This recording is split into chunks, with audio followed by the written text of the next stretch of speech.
Hello friends, welcome to Bagi vlogs. మనం ఈరోజు ఈ వీడియోలో ఒక సూపర్ డెజర్ట్ రెసిపీని అయితే చూడబోతున్నాము. ఇది మలై బ్రెడ్ డెజర్ట్ రెసిపీ. ఈ రెసిపీ చేయడం అయితే చాలా సింపుల్, అలాగే టేస్ట్ అయితే అల్టిమేట్గా ఉంటుంది. ఒక్కసారి మీ పిల్లలకి ఇది చేసి పెట్టండి, మళ్ళీ అడుగుతారు. చేయడం కూడా చాలా ఈజీగా ఉంటుంది.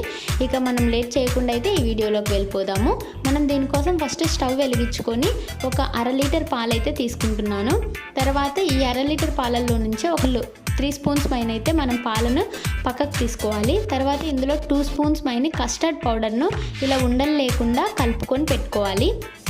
ఇక మరో పక్కన ఇలా బాయిల్ అవుతున్న ఈ మిల్క్లో మనం కలిపి ఉంచుకున్న కస్టర్డ్ పాలు ఉన్నాయి కదా, వాటన్నింటిని ఒకసారి ఇలా బాగా కలుపుకొని ఈ పాలలో మనం యాడ్ చేసేసుకోవాలి.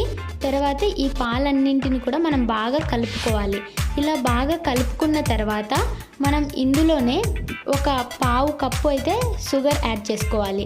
ఇలా యాడ్ చేసుకున్నాక దీన్ని బాగా కలుపుతూ మనం ఒక 4 మినిట్స్ పాటు మీడియం ఫ్లేమ్లో బాగా ఉడికించుకోవాలి. అప్పుడు ఇది మనకి చిక్కబడుతుంది.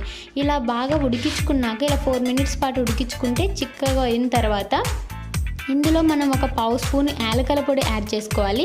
తర్వాత ఇక్కడ మనం డ్రై ఫ్రూట్స్ ఏవైనా యాడ్ చేసుకోవచ్చు. నేను ఇక్కడైతే బాదం పప్పు యాడ్ చేశాను.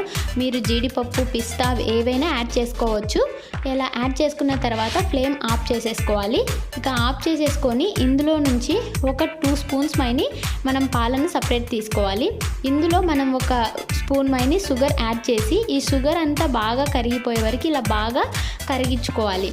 ఇలా బాగా కరిగించుకున్న తర్వాత ఇందులో ఒక 2 స్పూన్స్ లేదా 3 స్పూన్స్ మైని మిల్క్ పౌడర్ను యాడ్ చేసి ఆ మిల్క్ పౌడర్ అంతా బాగా పాలల్లో కరిగిపోయేలాగా బాగా కలుపుకోవాలి. క్రీమీ స్ట్రక్చర్ వచ్చే వరకు బాగా కలుపుకోవాలి. తర్వాత మనం ఒక 4 బ్రెడ్ స్లైసెస్ తీసుకొని ఈ బ్రౌన్ పార్ట్స్ అంతా తీసేయాలి.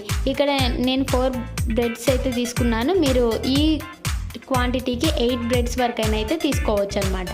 తర్వాత ఇందులోనే మనం ప్రిపేర్ చేసి ఉంచుకున్న మిల్క్ పౌడర్ క్రీమ్ని అయితే మనం ఇలా 2 స్లైసెస్ మీద ఇలా అప్లై చేసుకోవాలి.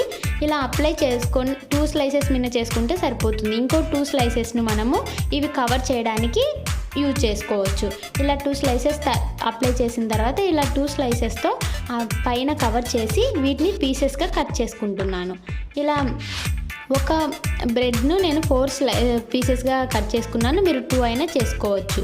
తర్వాత ఈ స్లైసెస్ని మనం నార్మల్ కాచి చల్లార్చిన పాలల్లో డిప్ చేసి ఒక ప్లేట్లో తీసుకుంటున్నాను. ఇలా అన్ని స్లైసెస్ని తీసుకోవాలి. తర్వాత మనం ప్రిపేర్ చేసి ఉంచుకున్న కస్టర్డ్ మిల్క్ ఉన్నాయి కదా, వాటన్నింటినీ ఇలా బ్రెడ్ ముక్కలకి బాగా పట్టేలాగా ఇలా అప్లై చేసుకోవాలి. బాదం పలుకులను గార్నిషింగ్ కోసము యూజ్ చేశాను. అవి అలా గార్నిష్ చేసుకున్న తర్వాత వీటిని ఫ్రిడ్జ్లో ఒక 2 అవర్స్ పాటు పెట్టి తింటే చాలా టేస్టీగా ఉంటుంది. లేదా మీరు ఇలాగే అయినా సర్వ్ చేసుకోవచ్చు, ఏం ప్రాబ్లం ఉండదు. ఇలా సర్వ్ చేసుకున్న టేస్ట్లో ఏమాత్రం తేడా ఉండదు. అల్టిమేట్గా ఉంటుంది టేస్ట్ అయితే. ఇంకా ఒక్కసారి ఈ రెసిపీ ట్రై చేయండి. మీకు ఎలా వచ్చిందో కమెంట్ చేయడం మాత్రం మర్చిపోకండి.